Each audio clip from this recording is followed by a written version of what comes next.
क्या आप मार्केट के उस इनविजिबल हैंड को देखना चाहते हैं जो हर बड़े मूव को कंट्रोल करता है? अक्सर ऐसा होता है कि आपका टेक्निकल एनालिसिस सही होता है, आपके ट्रेड की डायरेक्शन भी सही होती है, आप पूरी मेहनत से सपोर्ट और रेजिस्टेंस ड्रॉ करते हैं। लेकिन जैसे ही आप ट्रेड में एंटर करते हैं, मार्केट पहले आपका स्टॉप लॉस हंट करके आपको ट्रेड से बाहर निकालता है और फिर आपकी ही डायरेक्शन में रॉकेट बन जाता है। इसे आप शायद बैड लक या किस्मत का खेल कहते हैं, लेकिन हम प्रोफेशनल्स इसे एक बहुत ही स्पेसिफिक नाम देते हैं, लिक्विडिटी ग्रैब। सच्चाई ये है कि आप जैसे 90% से 95% रिटेल ट्रेडर्स इसी के कारण पैसा लूज करते हैं। क्यों? क्या आप कम मेहनत करते हैं? नहीं। आप पैसा इसलिए लूज करते हैं क्योंकि आप उन्हीं घिसे पिटे चार्ट पैटर्न्स और इंडिकेटर्स पर ट्रेड कर रहे हैं जो स्मार्ट मनी को पहले से पता है। जब आप डबल टॉप देखकर सेल करते हैं तो स्मार्ट मनी को पता होता है कि आपका स्टॉप लॉस उस टॉप के ठीक ऊपर पड़ा है और उनके लिए आपका स्टॉप लॉस उनका ट्रेड एंट्री पॉइंट होता है।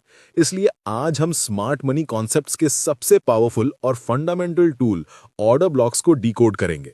ये वीडियो सिर्फ एक ट्यूटोरियल नहीं है, ये आपको एक रिटेल ट्रेडर की विक्टिम मेंटालिटी से निकालकर एक इंस्टीट्यूशनल थिंकर बनाने का रोड मैप है। इस मास्टर क्लास को हमने एक बहुत ही लॉजिकल और detailed step by step guide में डिजाइन किया है ताकि आप ऑर्डर ब्लॉक्स को सिर्फ चार्ट पर ड्रॉ ना करें बल्कि उनके पीछे की साइकोलॉजी को मास्टर करें। इसलिए स्टेप 1 में हम इंस्टीट्यूशनल एंट्री लॉजिक को गहराई से समझेंगे। उसके बाद स्टेप 2 में हम चार्ट पर ऑर्डर ब्लॉक्स को सही तरीके से कैसे मार्क करना है इसे सीखेंगे और स्टेप 3 में हम चार्ट पर एक वैलिड और इनवैलिड ऑर्डर ब्लॉक को कैसे पहचानना है इसके बारे में जानेंगे। स्टेप 4 में आप इस स्ट्रैटेजी का इस्तेमाल करके किस तरह से अपने ट्रेड को लाइव चार्ट पर एग्जीक्यूट कर सकते हैं इसे पूरी डिटेल से समझने की कोशिश करेंगे। इसलिए अगर आप अपनी ट्रेडिंग को लेकर सीरियस हैं और अपने लॉस मेकिंग स्ट्रीक को खत्म करना चाहते हैं तो इस वीडियो का एक भी सेकंड मिस मत कीजिएगा। चैप्टर 1 में हम ऑर्डर ब्लॉक का कॉन्सेप्ट और इंस्टीट्यूशनल लॉजिक को समझते हैं। बहुत से लोग ऑर्डर ब्लॉक को सिर्फ एक कैंडल समझते हैं, लेकिन रियलिटी में ये एक फुटप्रिंट होता है जहां FIIs और DIIs ने अपना बड़ा पैसा पार्क किया होता है। इसे एक उदाहरण से समझते हैं। सोचिए आप एक रिटेल ट्रेडर के रूप में बैंक निफ्टी के 2, 4 या 10 लॉट खरीदते हैं। आपके खरीदने या बेचने से चार्ट पर एक टिक का भी फर्क नहीं पड़ता। आप समुद्र में एक छोटी मछली की तरह है जो पानी को हिला नहीं सकती। लेकिन जरा एक स्मार्ट मनी के बारे में सोचिए। उन्हें अगर HDFC बैंक या फिर रिलायंस जैसे हैवीवेट स्टॉक्स में 500 करोड़ रुपए या 1000 करोड़ रुपए इन्वेस्ट करने हैं तो वो एक वेल मछली की तरह है। एक छोटे स्विमिंग पूल में अगर एक वेल कूदेगी तो पानी बाहर छलकेगा ही। यानी कि अगर स्मार्ट मनी मार्केट में किसी जगह पर एंट्री करते हैं तो उस लेवल के पास प्राइस में स्ट्रॉन्ग मोमेंटम जरूर आएगा। लेकिन स्मार्ट मनी यानी कि इंस्टीट्यूशंस आप और हम जैसे रिटेलर्स की तरह किसी लेवल के पास एक बार में मार्केट बाय बटन नहीं दबा सकते। क्यों? मान लीजिए HDFC का प्राइस 1500 चल रहा है और रिटेल सेलर्स के पास सिर्फ 10 करोड़ के शेयर्स अवेलेबल है। अगर स्मार्ट मनी 500 करोड़ का ऑर्डर एक साथ डाल दें तो वो उस लेवल के सारे सेलर्स को एक सेकंड में खा जाएंगे। अगला सेलर 1510 पर होगा, फिर 1520 पर। HDFC की प्राइस 1500 से सीधे जंप करके 1600 हो जाएगी। इसे हम स्लिपेज कहते हैं। इससे स्मार्ट मनी का एवरेज बाइंग प्राइस 1500 के बजाय 1550 या 1560 हो जाएगा, जो उनके लिए एक बड़ा नुकसान है। इसलिए उन्हें अपने बड़े क्वांटिटी के ऑर्डर्स को चार्ट पर चुपचाप लगाने होते हैं। इसी वजह से इस समस्या से बचने के लिए वो अपने ऑर्डर्स को स्केल इन करते हैं, यानी कि वो अपने ऑर्डर्स को छोटे छोटे टुकड़ों में तोड़कर एक खास प्राइस रेंज के दौरान जैसे 1500 या फिर 1505 में छिपा कर लगाते हैं। ये प्रोसेस ज्यादातर 3 स्टेप्स में होती है। इसमें सबसे पहले वे चार्ट पर मैनिपुलेशन यानी कि एक ट्रैप बिछाते हैं। इसके लिए सबसे पहले वो मार्केट में पैनिक क्रिएट करते हैं। वे सपोर्ट एरिया के पास जानबूझकर थोड़ी सेलिंग करते हैं ताकि प्राइस उस लेवल से नीचे आए और चार्ट्स बियरिश दिखें, जिससे सपोर्ट लेवल्स टूटें और रिटेल ट्रेडर डर के मारे अपनी बाइंग पोजीशन से एग्जिट करें। याद रखिए, अगर स्मार्ट मनी को किसी लेवल के पास बाइंग करनी है तो वहां रिटेल ट्रेडर्स के सेल ऑर्डर्स का होना जरूरी होता है, यानी कि आपकी सेलिंग उनकी बाइंग लिक्विडिटी है। दूसरे स्टेप में जब रिटेल ट्रेडर सपोर्ट एरिया को ब्रेक होता हुआ देखकर सेलिंग करने लगते हैं तो स्मार्ट मनी उन एरियाज में धीरे धीरे अपने बाय ऑर्डर्स लगाना शुरू करते हैं। इसके लिए वो यहां बाय लिमिट ऑर्डर्स का इस्तेमाल करते हैं। वे मार्केट में गिरते हुए प्राइस को अब्सॉर्ब करते हैं। ये वो जगह है जहां ऑर्डर ब्लॉक बनता है। इसके बाद तीसरे और सबसे आखिरी स्टेप में जब उनकी बाइंग पूरी हो जाती है और मार्केट में रिटेल सेलर्स खत्म हो जाते हैं तो वे प्राइस को छोड़ देते हैं, जिस वजह से मार्केट डिमांड के बढ़ते प्रेशर से रॉकेट की तरह ऊपर भागता है और बड़ी बुलिश कैंडल्स चार्ट पर बनाता है। मार्केट में मुख्य रूप से 2 ऑर्डर ब्लॉक चार्ट पर बनते हैं। किसी भी चार्ट पर एक बड़ी बुलिश रैली से ठीक पहले की वो आखिरी बेरिश यानी रेड कैंडल जब बनती है तो उसे बुलिश ऑर्डर ब्लॉक कहा जाता है। ये वो जगह है जहां स्मार्ट मनी ने जानबूझकर प्राइस को सेल किया था ताकि वे डिस्काउंट पर रिटेल ट्रेडर्स से लिक्विडिटी हासिल कर सकें। अब जैसे कि मैंने वीडियो की शुरुआत में कहा था कि स्मार्ट मनी बहुत बड़ी संख्या में बाइंग या फिर सेलिंग करते हैं, इसलिए उन्हें उस एरिया में उतनी ही संख्या में रिटेल ट्रेडर्स की लिक्विडिटी चाहिए होती है। लेकिन बहुत बार मार्केट में स्मार्ट मनी के सभी ऑर्डर्स एक लेवल के पास पूरी तरह से एग्जीक्यूट नहीं हो पाते, इसलिए अक्सर उनके करोड़ों के ऑर्डर्स यहां पेंडिंग रह जाते हैं। इन बचे हुए ऑर्डर्स को भरने के लिए वे प्राइस को भविष्य में इसी जोन में वापस लाते हैं, जिसे हम रीटेस्ट या मिटिगेशन कहते हैं, और यही हमारा एंट्री पॉइंट होता है जिसके जरिए हम हमारे ट्रेड को एग्जीक्यूट करते हैं। लेकिन यहां एंट्री करने से पहले हमें यह तो पता होना चाहिए कि चार्ट पर सही तरीके से ऑर्डर ब्लॉक को कैसे मार्क किया जाता है। इसलिए अगले चैप्टर में हम चार्ट पर ऑर्डर ब्लॉक कैसे मार्क करना है इसे सीखेंगे। सबसे पहले बुलिश ऑर्डर ब्लॉक को कैसे मार्क करना है ये जानते हैं। सबसे पहले चार्ट पर रैंडमली कैंडल्स को मार्क करना बंद करें। आपको पहले चार्ट पर एक ट्रेंड में बदलाव देखना है। एक डाउन ट्रेंड के बाद एक ऐसा स्ट्रॉन्ग मोमेंटम मूव ढूंढें जो पिछली मेजर स्विंग हाई को वैलिड तरीके से ब्रेक करे। ध्यान दें, हमें सिर्फ कैंडल विक ब्रेक नहीं चाहिए, हमें कैंडल बॉडी क्लोजर चाहिए। अगर कैंडल पिछले स्विंग हाई के ऊपर क्लोज होती है तो इसे हम वैलिड ब्रेक ऑफ स्ट्रक्चर कहते हैं। ये इस बात का सबूत है कि इंस्टीट्यूशनल बायर्स ने अब सेलर्स को पछाड़ दिया है और चार्ट पर मार्केट का ट्रेंड बदल चुका है। अब उस स्ट्रॉन्ग बुलिश मूव के बेस पर जाएं। हमें यहां वो स्पेसिफिक पॉइंट ढूंढना है जहां मार्केट की साइकोलॉजी बदली, जहां सेलिंग अचानक अग्रेसिव बाइंग में कन्वर्ट हो गई। उस मूव के शुरू होने से ठीक पहले वाली आखिरी बेरिश कैंडल यानी डाउन क्लोज कैंडल को आइडेंटिफाई करें। ये वो जड़ है जहां स्मार्ट मनी ने आखिरी बार ऑर्डर्स लगाए थे। अब उस बेरिश कैंडल के हाई से लेकर लो तक एक रेक्टेंगल बॉक्स आगे की तरफ ड्रॉ करें। ये पूरा बॉक्स आपका बुलिश ऑर्डर ब्लॉक यानी कि बाइंग जोन है। लेकिन कभी कभी आप देखेंगे कि कैंडल की लोअर विक बहुत लंबी है। ये विक अपने आप में एक रिजेक्शन ब्लॉक है। ऐसे में इस पूरे एरिया को मार्क करना सबसे सेफ होता है, क्योंकि प्राइस अक्सर विक के लो तक लिक्विडिटी लेने आती है। अगर आप सिर्फ कैंडल बॉडी को मार्क करेंगे तो आप फेक आउट या फिर लिक्विडिटी ट्रैप में फंस सकते हैं। इसका मतलब अगर कैंडल बॉडी बड़ी है तो आप सिर्फ बॉडी को मार्क करें, लेकिन अगर कैंडल बॉडी छोटी है तो आप यहां कैंडल बॉडी के साथ कैंडल विक को भी मार्क करें। बुलिश ऑर्डर ब्लॉक के बाद अब बेरिश ऑर्डर ब्लॉक को मार्क करते हैं। इसे मार्क करने के लिए चार्ट पर एक ऐसा अग्रेसिव डाउन मूव देखें जिसने ना सिर्फ स्ट्रक्चर स्विंग लो तोड़ा हो बल्कि प्राइस को तेजी से नीचे धकेला हो।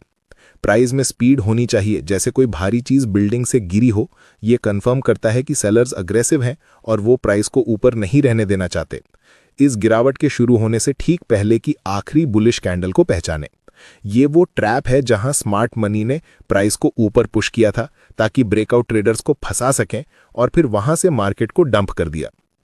बेरिश ऑर्डर ब्लॉक को मार्क करने के लिए पूरी बुलिश कैंडल के हाई एंड लो को एक जोन के रूप में मार्क करें। कैंडल बॉडी अगर छोटी है तो कैंडल बॉडी के साथ कैंडल विक को भी मार्क करें। इसे और अच्छे से समझने के लिए हमें कुछ इंपॉर्टेंट पॉइंट्स को याद रखना चाहिए। जैसे कि अक्सर आप देखेंगे कि बड़ा मूव आने से पहले एक नहीं बल्कि 2 या 3 लगातार छोटी छोटी बेरिश कैंडल्स चार्ट पर बनती हैं। ऐसे केस में आपको सिर्फ आखिरी कैंडल मार्क नहीं करनी, आप उन सभी लगातार बनने वाली बेरिश कैंडल्स को एक साथ कंबाइन करके एक सिंगल ऑर्डर ब्लॉक जोन बना सकते हैं। ऐसा हम इसलिए करते हैं क्योंकि इंस्टीट्यूशनल अक्यूमुलेशन उस पूरी रेंज में हुआ था, ना कि सिर्फ 5 मिनट में। इसलिए हम यहां उन कैंडल्स के हाई और लो को एक एरिया के रूप में मार्क करेंगे। लेकिन कभी कभी ऑर्डर ब्लॉक कैंडल की बॉडी बहुत छोटी होती है लेकिन विक बहुत लंबी होती है। इस परिस्थिति में अगर आप पूरे जोन को मार्क करेंगे तो आपका स्टॉप लॉस बहुत बड़ा हो जाएगा और रिस्क रिवॉर्ड खराब हो जाएगा। ऐसे सिनेरियो में आप मीन थ्रेशहोल्ड का यूज करें, यानी उस पूरी कैंडल का 50% लेवल निकालें, क्योंकि इंस्टीट्यूशनल एल्गोरिथम्स अक्सर विक के 50% लेवल से सेंसिटिव रिएक्शन देते हैं। इसलिए आप अपनी एंट्री को 50% लेवल पर प्लान कर सकते हैं। साथ ही अगर आपकी ऑर्डर ब्लॉक कैंडल एक इनसाइड बार है, यानी पिछली कैंडल के हाई और लो के अंदर है, तो वो एक वैलिड कैंडल नहीं है। आप उसे इग्नोर करके उसकी मदर बार को प्राइमरी ऑर्डर ब्लॉक के रूप में मार्क करें। असली लिक्विडिटी रेंज मदर कैंडल के हाई और लो से डिफाइन होती है। अब ऑर्डर ब्लॉक को कैसे मार्क करना है ये सीखने के बाद चलिए अब वैलिड ऑर्डर ब्लॉक को कैसे पहचानना है ये जानते हैं। चार्ट पर आपको हर दूसरी कैंडल ऑर्डर ब्लॉक जैसी दिख सकती है। बिगिनर्स अक्सर हर पिवट पॉइंट को ऑर्डर ब्लॉक मान लेते हैं और लॉस करते हैं। एक हाई प्रोबेबिलिटी ऑर्डर ब्लॉक के लिए 3 स्ट्रिक्ट टेक्निकल रूल्स का होना नॉन नेगोशिएबल है। इन्हें हम प्रोबेबिलिटी एनहांसर्स भी कहते हैं। अगर इनमें से एक भी मिसिंग है तो ट्रेड मत लीजिए। आइए इनके पीछे का वाई समझते हैं। Rule number 1, price imbalance. Valid order block के बाद प्राइस में एक अग्रेसिव डिस्प्लेसमेंट होना चाहिए। ऑर्डर ब्लॉक कैंडल के बाद जो मूव आया उसमें एक क्लियर गैप होना चाहिए। पहली कैंडल यानी ऑर्डर ब्लॉक कैंडल के हाई या लो के और तीसरी कैंडल के लो या हाई के बीच अगर गैप है, यानी वे एक दूसरे को टच नहीं कर रहे हैं, तो इसे इनएफिशिएंसी या फेयर वैल्यू गैप कहते हैं। लेकिन सबसे पहले ये गैप क्यों जरूरी है ये समझते हैं। ये गैप इंडिकेट करता है कि उस लेवल पर इंस्टीट्यूशनल वॉल्यूम इतना ज्यादा था और ऑर्डर फ्लो इतना वन साइडेड था कि प्राइस को फेयरली ट्रेड होने का मौका ही नहीं मिला, जिस कारण से मार्केट में अनपेयर्ड ऑर्डर्स रह गए हैं। मार्केट को बैलेंस करने के लिए प्राइस को भविष्य में इस गैप को भरने आना ही पड़ेगा, जैसे पानी खाली जगह को भरता है। अगर इम्बैलेंस नहीं है तो इसका मतलब है कि मूव स्लो था और स्मार्ट मनी का वहां कोई खास इंटरेस्ट नहीं है। उसके बाद रूल नंबर 2, लिक्विडिटी स्वीप। ये सबसे इंपॉर्टेंट और पावरफुल कंफर्मेशन है। जिस कैंडल को आप ऑर्डर ब्लॉक मान रहे हैं उसे अपनी पिछली कैंडल या फिर कैंडल्स के हाई या लो को ब्रेक यानी स्वीप करना चाहिए। इसे हम स्टॉप हंट या फिर टर्टल सूप भी कहते हैं। स्मार्ट मनी को मूव करने के लिए फ्यूल चाहिए, और फ्यूल क्या है? आपका स्टॉप लॉस। जब वे पिछले लो को ब्रेक करते हैं तो रिटेलर्स के स्टॉप लॉस हिट होते हैं, जो कि सेल ऑर्डर्स होते हैं, और ब्रेकआउट ट्रेडर्स भी सेल करते हैं, जिससे मार्केट में सेल ऑर्डर्स की बाढ़ आ जाती है। इंस्टीट्यूशंस उस पैनिक सेल ऑर्डर्स को अब्जॉर्ब यानी बाय करके अपनी बड़ी लॉन्ग पोजीशन बनाते हैं। जिस ऑर्डर ब्लॉक ने लिक्विडिटी स्वीप की है उसकी सक्सेस रेट उस ऑर्डर ब्लॉक से कहीं ज्यादा होती है जिसने सिर्फ स्ट्रक्चर ब्रेक किया है। लिक्विडिटी स्वीप ये बताता है कि स्मार्ट मनी ने अपना पेट भर लिया है और अब वो चलने को तैयार है। सबसे आखिर में रूल नंबर 3, अनमिटिगेटेड जोन। ये एक ऐसा नियम है जिसे अक्सर लोग भूल जाते हैं।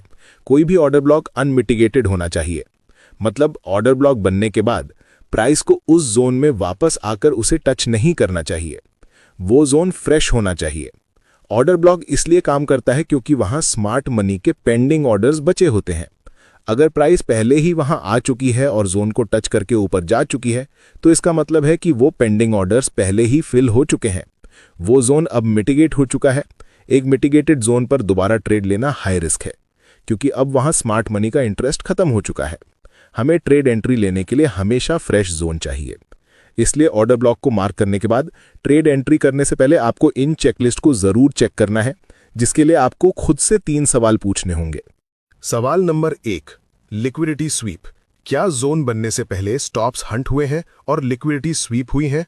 सवाल नंबर 2, इम्बैलेंस। क्या मूव में स्पीड और गैप है, यानी कि 2 कैंडल्स के दौरान क्या कोई क्लियर गैप बना है? और सबसे आखिर में, क्या वो जोन अभी तक फ्रेश है? जब आपको इन तीनों सवालों के जवाब पॉजिटिव मिलेंगे तब आप ट्रेड एंट्री करने के लिए तैयार हो सकते हैं। ऑर्डर ब्लॉक एनालिसिस और मार्किंग तो हो गई, अब बात करते हैं उस चीज की जो एक अच्छे एनालिस्ट को एक प्रॉफिटेबल ट्रेडर बनाती है, एग्जीक्यूशन और मैनेजमेंट। मार्केट में सही होना काफी नहीं है, सही जगह पर पैसा लगाना जरूरी है। जब प्राइस फाइनली हमारे किल जोन में आती है तो हमें क्या करना है, चलिए अब इसे समझते हैं। यहां हम 3 एंट्री मॉडल्स पर फोकस करेंगे। Entry model number 1, proximal limit entry. ये मॉडल उन ट्रेडर्स के लिए है जो लगातार दिन भर स्क्रीन के सामने नहीं बैठ सकते। इसमें आप ऑर्डर ब्लॉक के बिल्कुल स्टार्ट पॉइंट यानी कि ओपन या हाई लो पर अपना लिमिट ऑर्डर पहले से प्लेस करके रखते हैं। इस एंट्री मॉडल में इमोशंस बीच में नहीं आते और एंट्री मिस होने के चांस न के बराबर होते हैं। प्राइस बस एक टिक भी टच करेगी तो आप ट्रेड में एंट्री कर जाते हैं। लेकिन अगर मार्केट किसी बुरी न्यूज की वजह से बहुत अग्रेसिवली गिर रहा है तो प्राइस सीधे आपके जोन को तोड़ते हुए निकल सकती है और आपका लॉस हो सकता है। इसलिए ये एंट्री मॉडल थोड़ा रिस्की है। Entry model number 2, lower time frame conformation. Trade में एंट्री लेने का यह सबसे प्रोफेशनल और सेफ तरीका है। मान लीजिए आपका ऑर्डर ब्लॉक 1 घंटे के टाइम फ्रेम पर है। जब प्राइस 1 घंटे के जोन में आती है तो आप एंट्री नहीं लेते, आप 5 मिनट या फिर 1 मिनट के चार्ट पर शिफ्ट हो जाते हैं और वहां आप एक इंटरनल चेंज ऑफ कैरेक्टर का वेट करते हैं, यानी लोअर टाइम फ्रेम पर ट्रेंड बेरिश से बुलिश होना चाहिए। इससे आपका स्टॉप लॉस 1 घंटे के जोन के बजाय मार्केट स्ट्रक्चर के हिसाब से लगता है, जो बहुत छोटा होता है। इससे आपका रिस्क रिवॉर्ड बहुत बढ़िया बन जाता है। लेकिन इन एंट्री मॉडल में आपके पास पेशेंस और स्किल चाहिए। कभी कभी प्राइस बिना कॉन्फर्मेशन दिए वी शेप रिकवरी लेकर ऊपर भाग जाती है और आप देखते रह जाते हैं। Entry model number 3, equilibrium entry. अगर ऑर्डर ब्लॉक की कैंडल बहुत बड़ी है तो आप उस जोन का 50% मार्क करें और वहां लिमिट ऑर्डर लगाएं। ये आपके स्टॉप लॉस को टाइट करता है और रिस्क कम करता है, क्योंकि स्मार्ट मनी आप और हम जैसे मैन्युअली ट्रेड एंट्रीज नहीं करते। उनके पास बहुत एडवांस्ड सॉफ्टवेयर्स होते हैं जो चार्ट पर सिग्नल्स को पकड़ते हैं। इसलिए आप कम रिस्क में ज्यादा प्रॉफिट बनाने के लिए इस एंट्री मॉडल का इस्तेमाल कर सकते हैं। अब ट्रेड में एंट्री तो कर दी, लेकिन उस ट्रेड को मैनेज करना भी जरूरी है। इसके लिए हमें कुछ ट्रेड मैनेजमेंट रूल्स को फॉलो करना चाहिए। स्टॉप लॉस हमेशा इनवैलिडेशन पॉइंट के बाहर होना चाहिए। थोड़ा बफर यानी कि 5 से 10 पॉइंट जरूर रखें ताकि स्प्रेड या हल्की वॉलेटिलिटी से आपका स्टॉप लॉस हंट ना हो जाए। कंजूसी करके बिल्कुल लाइन पर स्टॉप लॉस ना लगाए। पार्शियल बुकिंग, कभी भी पूरा प्रॉफिट एक साथ बुक करने का लालच ना करें। जैसे ही प्राइस 1-2 या 1-3 का रिस्क रिवॉर्ड देती है, अपनी पोजीशन का 50% या 70% प्रॉफिट बुक कर लें। इससे ट्रेड को होल्ड करने का आपका डर खत्म हो जाता है। ट्रेलिंग स्टॉप, प्रॉफिट को मैक्सिमाइज करने के लिए हर नए हायर लो के नीचे अपना स्टॉप लॉस ट्रेल करते रहें। टारगेट्स के लिए पुराने स्विंग हाई या इक्वल हाई या फिर लिक्विडिटी पूल्स को टारगेट करें।